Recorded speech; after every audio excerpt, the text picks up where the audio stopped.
Put your hands on your shoulders like you're hugging yourself. Give yourself a squeeze. Give yourself a nice big fake smile. Breathe. Make a little noise. So now that you've done all the opening, feel that connection. And now you're going to say to yourself, I love you and your name. Ready? I love you, Jai. We'll always be together. And breathe. We'll always be together. We'll always be safe. We'll always be safe. I'll always be enough. I'll always be enough. We will always be enough. And we expect more. And we expect more. And stay in the hug. Give yourself a nice squeeze and a breath. Again, fake smile sends dopamine and serotonin to your brain. And now in the state, you can rock a little bit, but keep your eyes closed. Be very relaxed. And ask yourself for a word that will help you in some way. Or explain something that you want. Slower, slower, slower. All right, so now you're going to stay in the hug, breathe. Feel the nice, you know about the Sushumna and the Ida and the Pingala. So imagine that this nice warm energy is going up the back of your body and down the front through the central channel, whichever one you like. Okay, and now we have the word slower, and you see the bubble chart. Now give me a next image that comes when you say slower. What is an image that comes? Shavasana. Shavasana, okay. And now imagine the Shavasana. Now, where does that image take you to the next one? I see the organs. I see the intra-abdominal cavity. Wonderful. Okay. And now really feel that. And now give me one more word. Diaphragm. Okay. So now in the hug, and now you have to take a breath, give yourself a squeeze, sort of refresh the hug, maybe roll your shoulders back. Take a nice breath. Now tell me a story with your eyes closed using those words. As I turn 50, I give myself permission to slow down, take rest, and breathe deeply. I am well. Okay, now relax and open your eyes. How do you feel? I feel centered and grounded. Excellent. Now, your story. What did you learn from your story? Well, now that I think about it, I've been doing a lot of yoga nidra. I'm feeling an injury. I just created a new business with a physical location and went through an unusual type of stress because I'm not used to I've never had a brick and mortar before. So the stress caused an injury to my spine, which pinched a nerve. And the exercise told me that that's not the way to work going forward, that to always process the energy and that it's okay.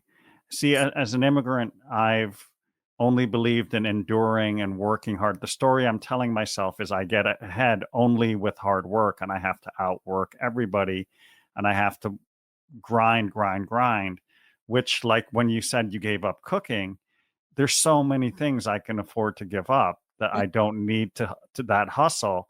It's just an ingrained pattern. So I up till recently, I wasn't even enjoying my yoga studio is 5 months old. And I'm like walking in now, like going in, this is a beautiful place. Just enjoy it. There's no rush. You don't need a marketing plan. You don't need to advertise. It's going to sell itself. The practice is so beautiful. So it's the slow down, smell the roses, and the yoga nidra coming in was, I think that's where I connected to the organs because as you know from your studies of neuro, the brain and gut are completely connected. Completely. There are neurons in your gut. So I think I saw the gut, the subconscious maybe gave it to me because that's where the key to healing this injury is stress management. It's a stress related injury. I didn't pick up a heavy box and snap a muscle. Sure, I got it. I went through too much continuous stress and hurt a disc. That was the weak link in my neck. But the pattern there is what you just found. I'm sorry to interrupt you. The pattern of overworking. But your body found it for you. It showed it to you as you could feel when you were telling the story in a way that you hadn't seen it before. I can see it in your body. Yeah. You have shifted. Yeah. I feel it in my face. I can't see my face. Your face looks much more relaxed. Your face. And you look 10 years younger, just so you know. Great.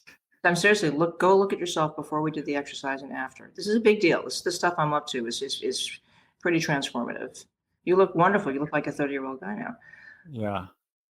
Seriously, it's a whole different. And so because you and I have this similar understanding of the interaction of these things, so you see what just happened. In other words, you don't have to do anything. Trust me, you're going to walk out of here and you're just not going to go that fast. You're not going to, you don't have to now do a whole thing about it.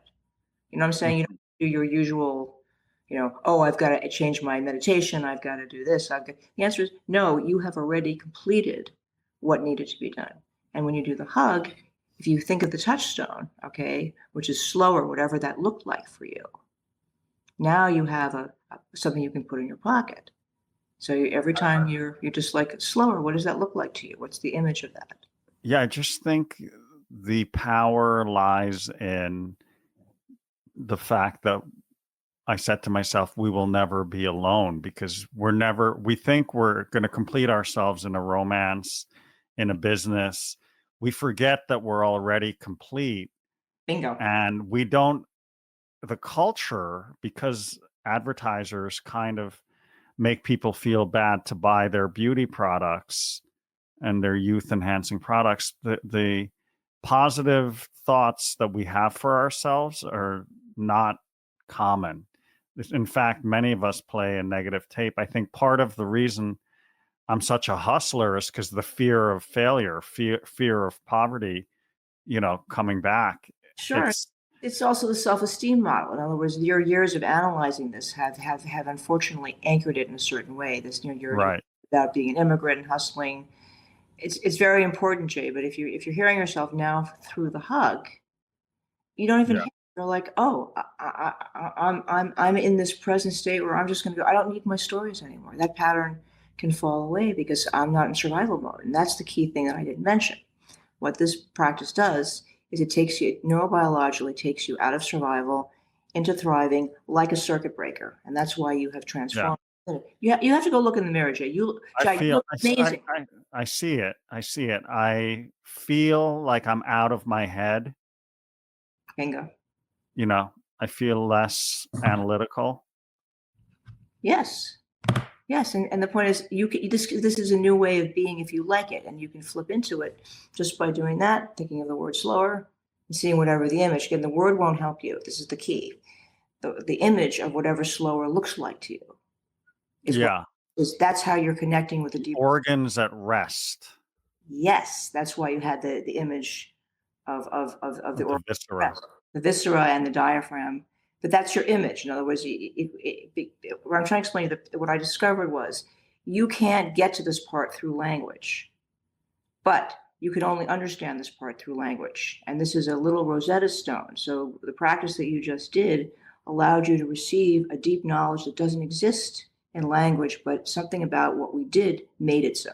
I don't know what, and that's why you're transformed. So now you can just, just like, okay, fine, I'm done.